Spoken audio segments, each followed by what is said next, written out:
honest learning. Um, and I hope you all have a cup of coffee or similar breakfast or something. So that also always makes things a little nicer in the morning, I think. All right. Um, I think regarding change management, the chapter for today in the book is a very fine chapter. Um, it's got a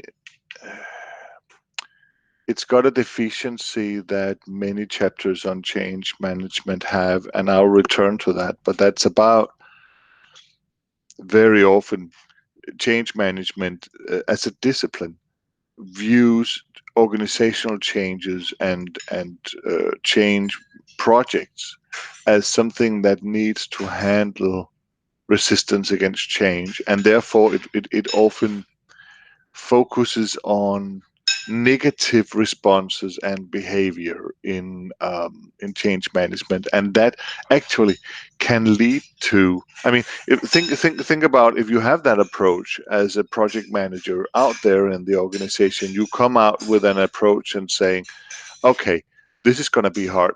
These people don't want it. Um, but they are going to resist what I'm saying."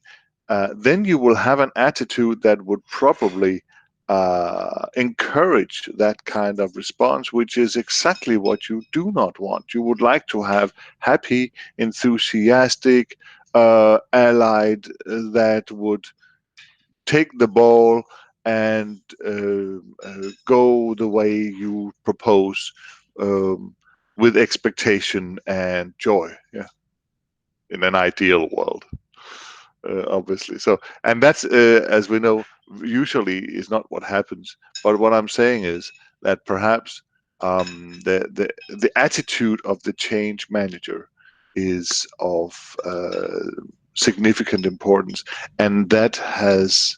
I don't think that's addressed quite enough in the chapter. One more time before we go, because I don't have two screens. I have said this before, I think, but I'll just remind you. Um, because I don't have two screens. I can look at the PowerPoint and you at the same time, which means that I cannot see your written comments in the chat. So if you have questions or want to stop me, please unmute your microphone and say it, because I can hear it very, very clearly. So just so you know, uh, I'm not always able to see your chat until with a certain delay. All right, let's go then. Um, Change management is sometimes, or used to be many years ago, a discipline where you thought you have an organization and then you have a change agent that goes into this organization to change something. This is not what happens, because a organization is changing all the time, for better and for worse. People get into conflicts. Some are resigning. Some other new are hired. Um, some persons might be are pronounced managers, and other are degraded. That happens a lot all the time. And when you look at it from a strategic top down perspective, it's not. Of course, sometimes it feels like that you are going to initiate some changes, but actually, it's more about steering the changes that already happens in the organization in the right direction. So. Um, um, um, and definitely this makes it for the change agent. That means the person who are responsible for the project manager or the manager of the company or whoever it is. Um, it makes it easier to contemplate, because having a big structure and and trying to push it um, is in fact could be a very heavy thing. While steering a process that is already ongoing in the right direction seems easier. Um, I think so. Yeah, here. So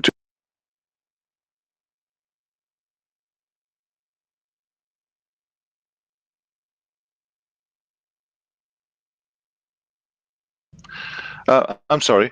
I just thought it knocked on the door, so we had to. But I'm hearing through my headphones. I think I'm hearing uh, ghosts or something.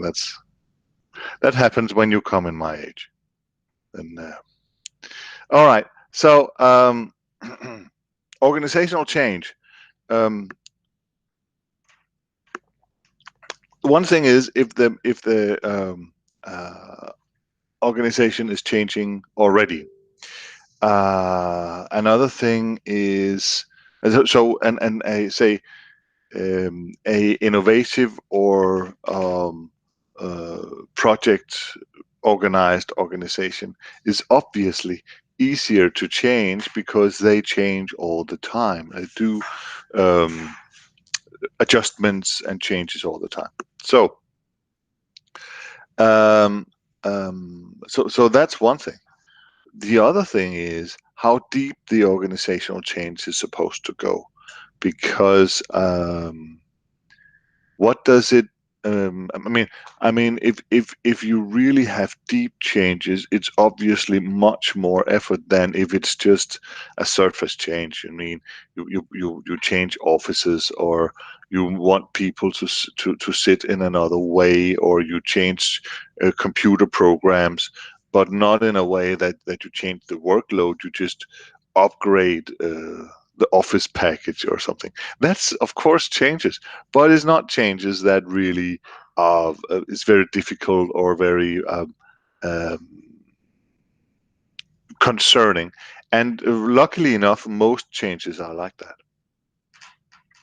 Um, so you have surface changes and you have deep changes, and then the question, of course, is what exactly is a deep change? What is it supposed to mean when we say that? Um, it's going deep down in the organization, yeah, but what is that? Does it mean that it changes the minds of our staff? Is it everybody? Does it mean that it changed the business model? Does it mean that it changed uh, the physical locations, or what?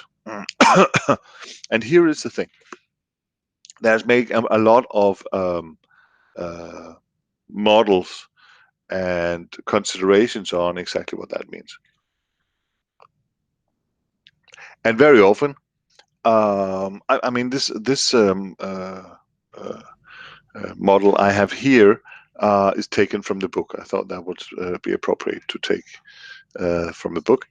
And originally, there was a distinction between transitional change on the one hand, which is surface changes, and then transformational change, which is deep changes.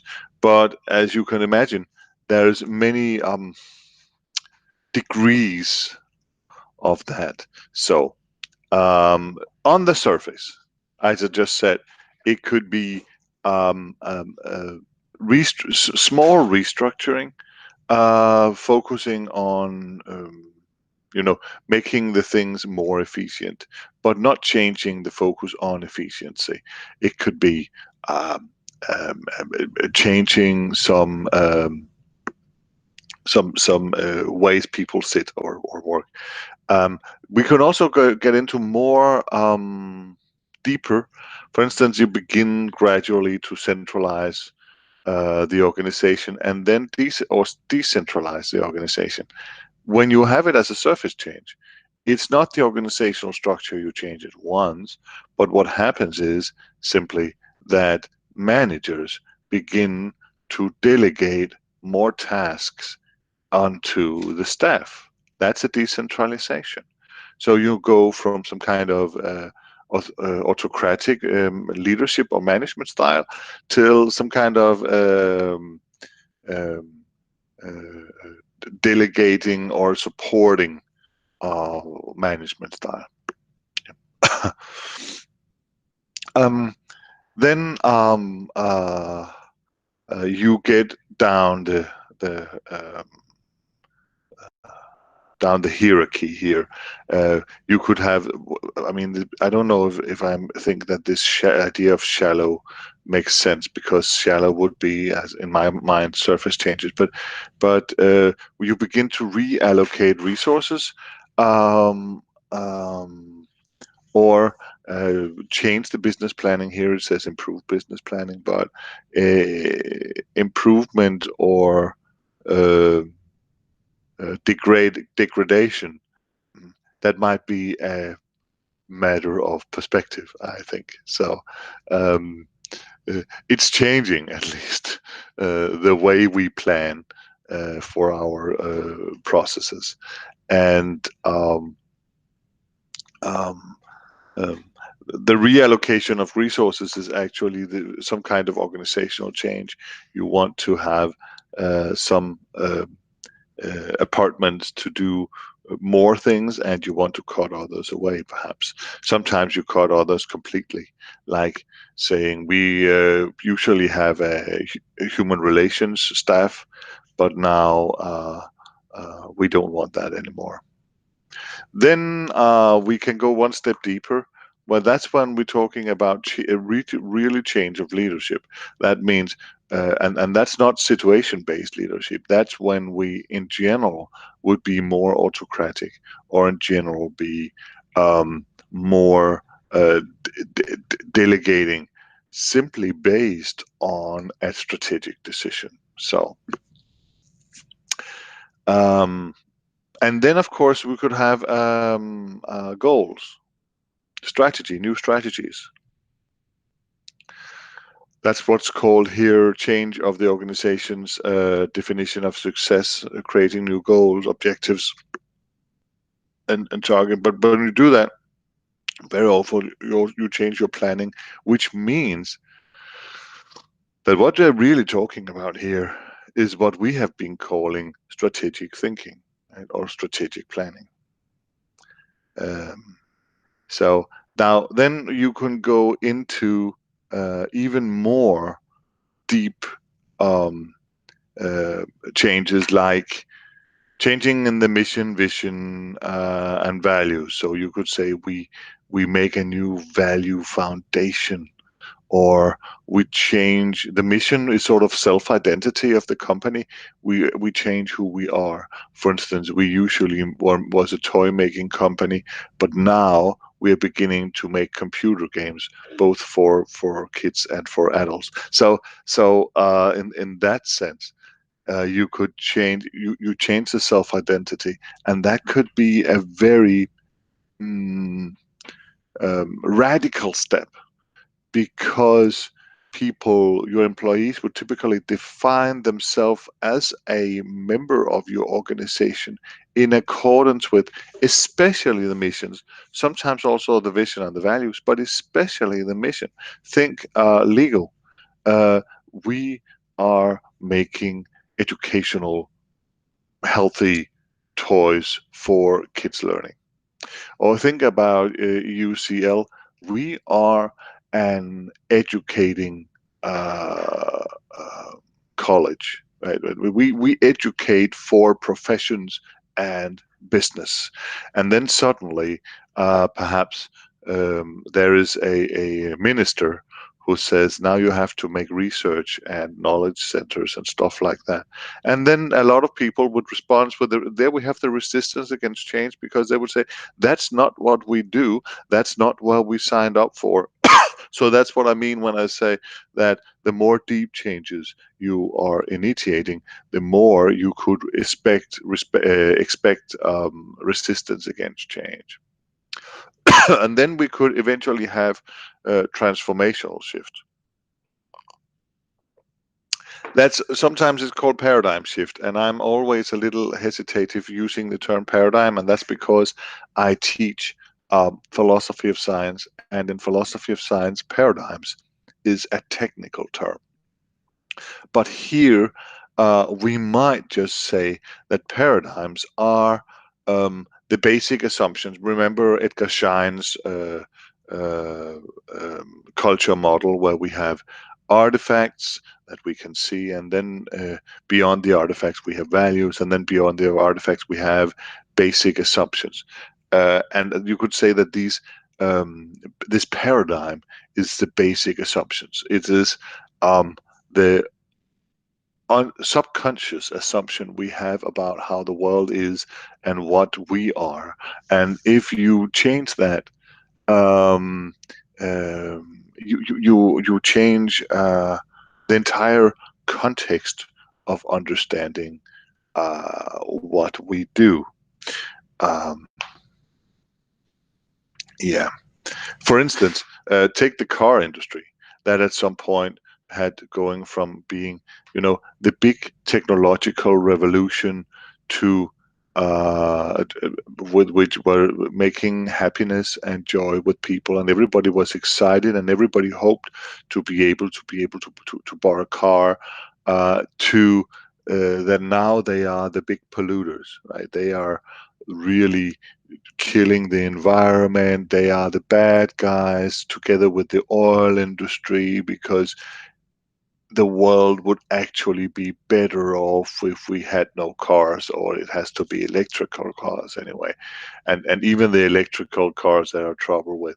So that's a paradigm shift. It's a change about how we think, not only about the mission of the company, but we change the way we think about the whole uh, thing. Right? We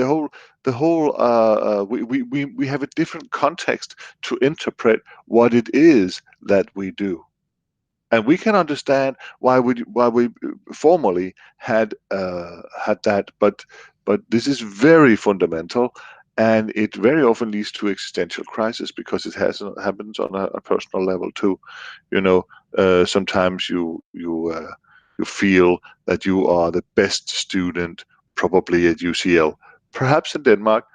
Sometimes perhaps even you feel that you are the best student in the world, because you are just so good. And sometimes you feel that you are no use and you are no good, and even the simplest thing is impossible for you to understand.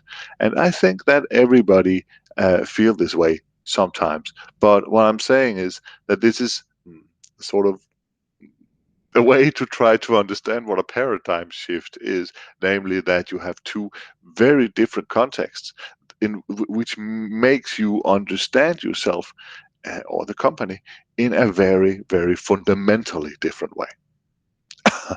Okay, so what I'm trying to say is that there is a differentiation of levels in the organizational change, which also means that we go deeper and deeper into the minds of employees, and therefore the depth is a important factor in anticipating how much resistance against change we can expect. But it's not a natural law. It does not mean that just because we have deep changes, we will have a lot of resistance against change, because sometimes it's for the better.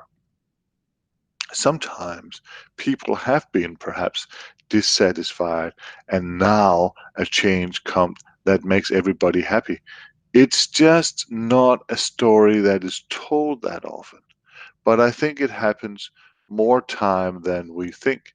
And in that cases, this is where we actually build this story about super managers, right? Who are sort of really good managers. It's actually a outcome of these success stories of organizational changes that went very well, and where therefore the change agent has gained a lot of credit, and a lot of what you could say, uh, uh,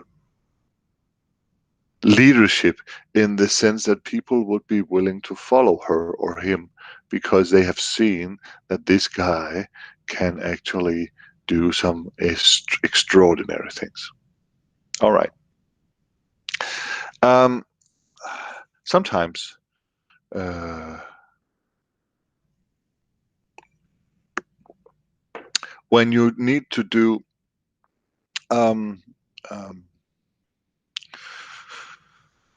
when you need to do a change, what happens is that I mean, the first thing that happens sometimes is that you want this change to happen, and then when you talk with people, well, to put it frankly, they don't give a damn. They're not really. Perhaps it's important for you, but I don't. Why would I be concerned with that? And that's where the classic model of Cotter's 8 steps of change comes in. Cotter's model is it is erroneously thought of as a change model. It's not really. It is a model of how strategic management can motivate the employees to change. And the classic one is conceived very much in a classic. I mean, Cotter is a project manager by heart. You can hear it in everything he say. He thinks and lives and breathes as a project manager, and there's nothing wrong with that. It's just that we need to take that into account because when you have this, for instance, 8 step model, where you establish a sense of urgency. I will just briefly go through it, um, but I think you have seen the video, so you know it already. Perhaps you read the paper on that of him also. Um, but the idea is this: first, you establish a sense of urgency in order to make people move.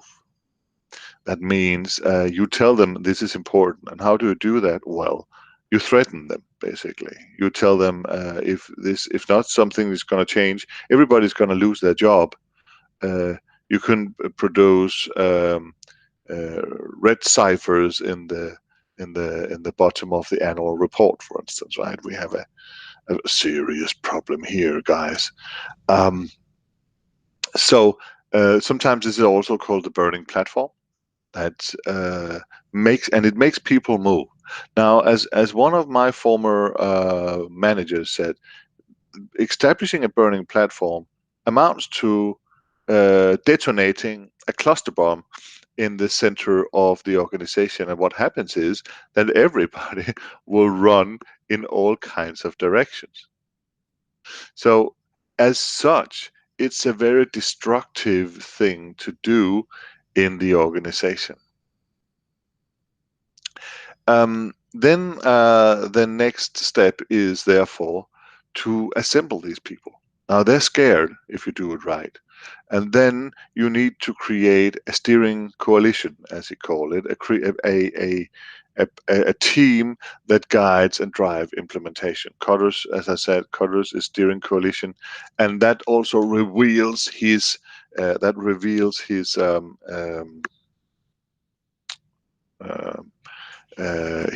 project management, because steering coalition comes very close to steering committee, and he is thinking like that.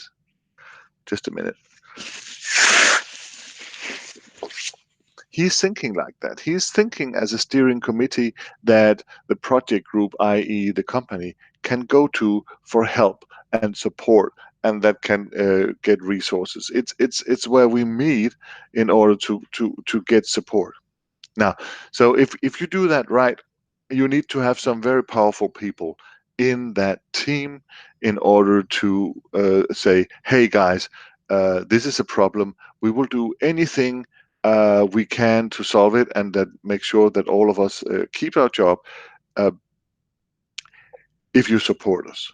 So we have these people scared. Instead of running in all kinds of directions in number one, we reassemble them around this team in number two. Then the third and fourth is we need to tell them where to go, and that means we need to develop a vision and communicate it to them.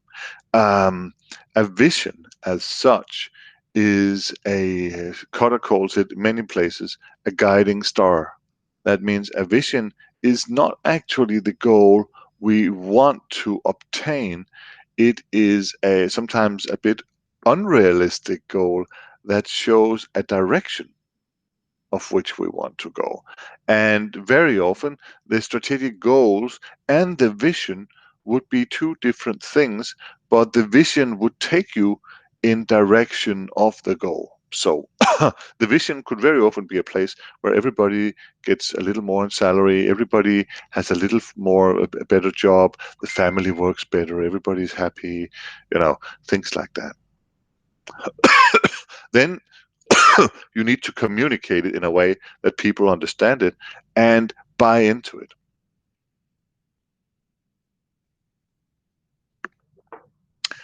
So that's the first four step. The next four step is so, and that's about sort of mm, getting people to move. Now the the next four step is about implementing. And the first thing you need to consider is if it's actually um, hmm, uh, are you actually able to implement it? And it's very simple. Do you have the money, technology, the knowledge, uh, the motivation, uh, the hands, number of people hired, too many, too few, what? Do you have the right organizational structure to do this? And this empowering stage, number five, uh, is actually about that. And of course, it's also removing obstacles. It sounds so hard, and it might be, right? So because it also has this part of it that you need to sometimes remove. Um, well, demotivated members of the staff. There might be some people who say, "Yeah, you could do whatever you want, but I don't want to play along." And what he's saying is that it might come to that where you simply have to fire them or isolate them, um, because or in some way at least run them over. But first, of course, you should try with the good thing. There's been a lot of discussions about this because in the beginning, Cotter was not very on point one and point five. He was not really political correct, and then he got, I think, a job at Harvard, and then he was more and more driven into political correctness. Um, the next thing, number six, is to make a plan and create short-term wins. And again, we can see short-term wins. What is that? Well, that's small steps, so we can see that we are on the right direction. That is called in project management milestones. He's thinking milestones. You need to make a series of milestones so that you know where you are in your process. It's hardcore Gantt chart uh, uh, project management thinking. And the last one is that the moment you got everything running, the big problem in seven, the big problem might be that when you got your first short-term wins and everybody's happy this is working, you have a risk of relaxing too much. Instead, you should try to increase speed and simply um, implement the rest. And finally, the last one is that when you implemented the changes, you should make sure that these are, his Cotter's term is institutionalized, but that means they should be integrated in the organization culture. And if you look at Shine, it means that you need to have it as an essential um, part of this basic assumptions in the here in the paradigm, as it says here. It needs to be part of the paradigm. Until it is so, you are not finished. And if you stop before, um, the change process, Cotter says, would slowly but surely reverse itself back to um, the original stage. And the reason for that is, I don't know if you remember Shine, but Shine had this idea that the basic assumptions in the center is actually expressing themselves in values and artifacts. And that means that if you haven't changed um, the basic assumptions, it will surely but steadily have an influence on the artifacts, because all the physical changes we can see can be seen as cultural artifacts. Right? It's a production of the organizational culture. So that means that it will change slowly and surely back to the original stage, and all our efforts would be for nothing. Now, this kind of classic 8-step model is classic, um, a way of thinking that you have when you are thinking um, linear, right? When you have waterfall model of project management, right? You first you do this, and then you do that, and then you do this, and then you do that. You have some milestones in between. It fits very well with mechanical organizational forms like um, uh, the machine bureaucracy with Henry Mintzberg, and so that that kind of thinking here is a way. If you have a machine bureaucracy, the classic idea of Cotter, um, 8 steps, would be a very good place to start. But think about two things.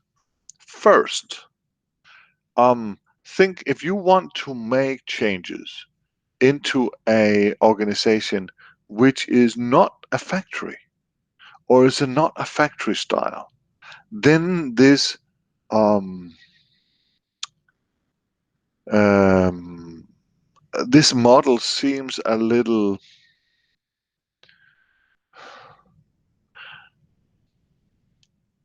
it seems wrong, because the idea is that you would follow orders, right? And if you don't follow orders, I will make you. That's the basic idea. This is top down ordering. I will make you do what I want you to do. And if you refuse, I will fire you.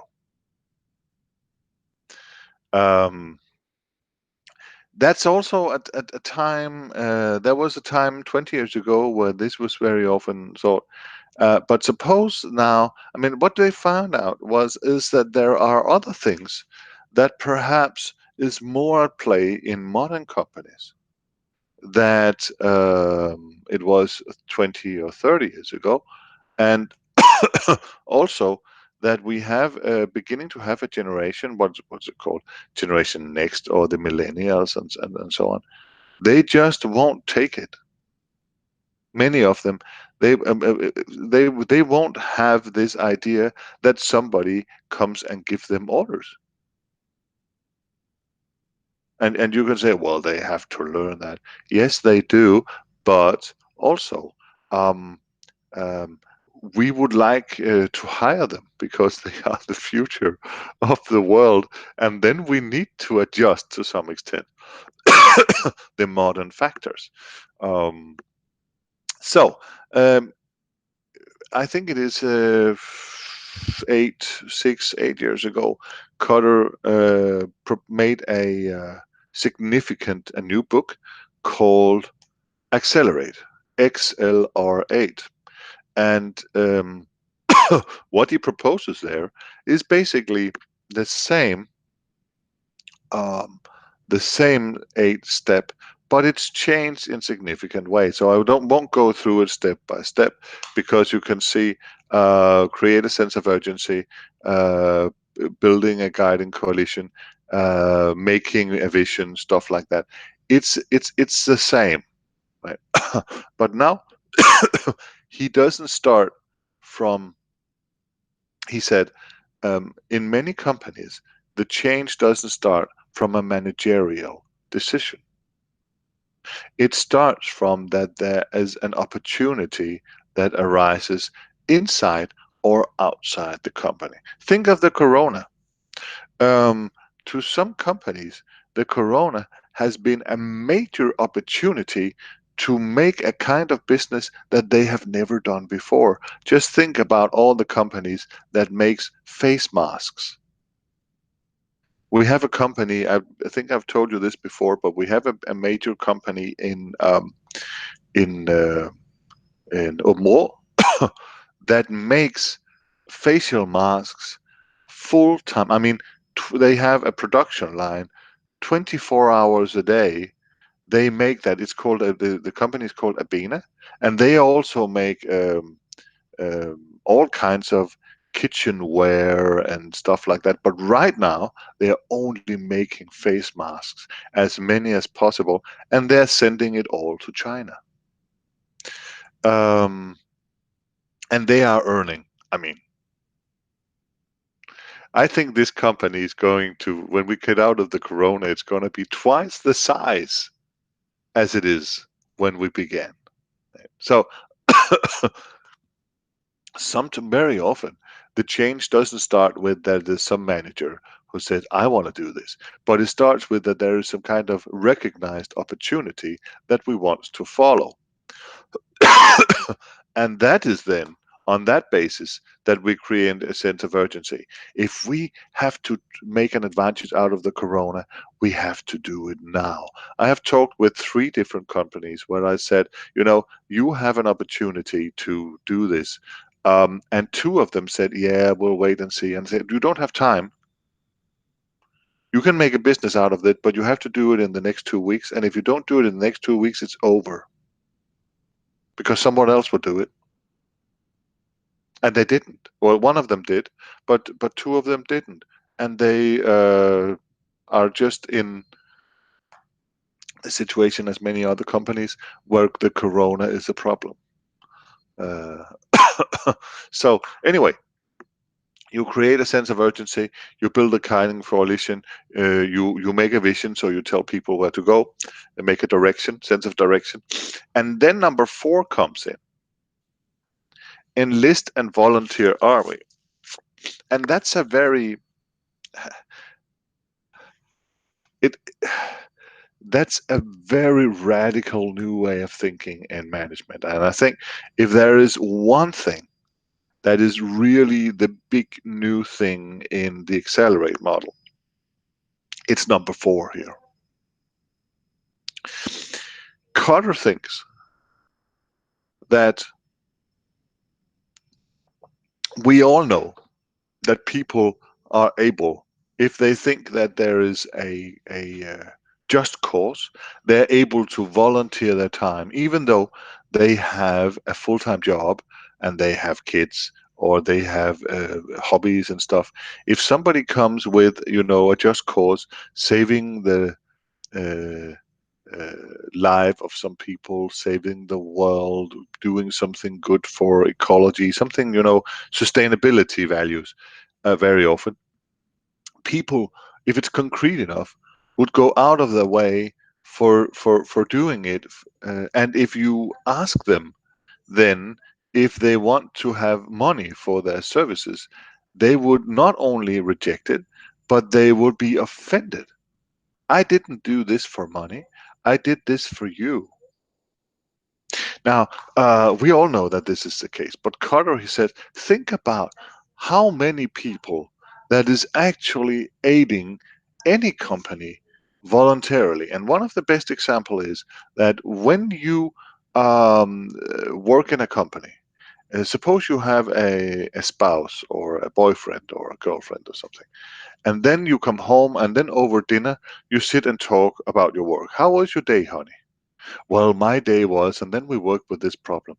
And then you perhaps your spouse or your girlfriend or boyfriend contribute, saying, but you could do this, and in my work we solve this kind of problem by doing this, and making making the solutions in this or that way.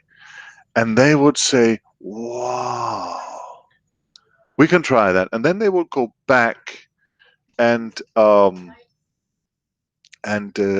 say, "Wow, here we really have a lot of um resources that is actually based on personal network and personal connections, and it's not like that we have to ask them if they would help us or work for the company.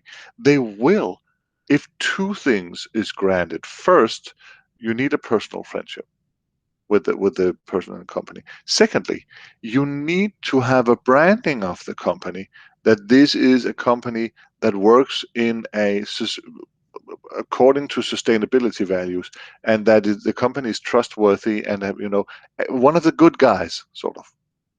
Because if my wife was working with a company that was really shitty and really abusive, and she said, we're working with this kind of problem, I don't know what to do, I would say, well, I could think about something to do, but don't tell it to your manager because he don't deserve it. So you would have a reluctant to enlist, sort of, as a volunteer in this army, that sort of network. So what Carter thinks is, you can actually brand yourself, your company, internal or external, in a way that people would also on the internet, for instance, with internet groups and stuff like that, they would help you for free. And that this is perhaps one of the most important resources that you ever have in exploiting opportunities. And that also means that the borders of the company get somewhat blurred, you see? Because who is actually working for you? Well, I have my staff, yes. But perhaps, from time to time, there will be a lot of people working for you that you don't even know about. All right, and then we have removing barriers. That is making the change possible. Short-term wins is still there. Sustain acceleration and institute change. That's more or less the same. So two things. It's a circular model where you go around making changes, finding opportunities, creating these aspects in a variant way. The volunteer army is blurring up the borders, and the opportunity is something external that sort of affects uh, everybody's way of thinking this. So um, you could say Cutter's 8-step um, um, Cutter's 8-step model is changed into a modern version that actually fits, I think, um, uh, the modern world better.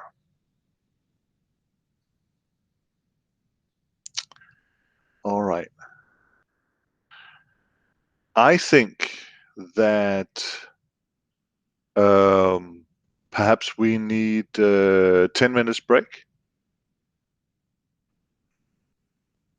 So I'll stop the recording here.